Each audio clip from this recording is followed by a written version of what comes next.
এই দেখো একজনের অবস্থা দেখো, জন ওকে কামড়াতে যাচ্ছে, কোথায় উঠে দাঁড়িয়ে আছে।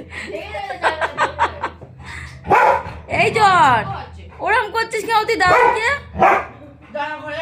তুই কিছু করেছিস ওকে? হ্যাঁ, ও তোর ওপরে দাঁড়িয়ে রেগে গেল কেন ফট করে? কি হয়েছে তোর, কি হয়েছে? হ্যাঁ, তুই ছুটে যা, ঘরে পালিয়ে যা, ঘরে পালিয়ে যা। ওই দাঁড়াই নামছে, দেখ দেখ দাঁড়াই নামছে।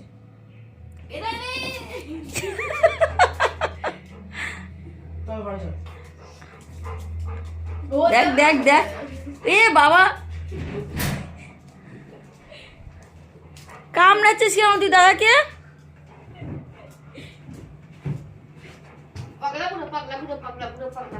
রেগে গেছে এখন, খেপে গেছে, কোনো ব্যাপারে খেপে গেছে।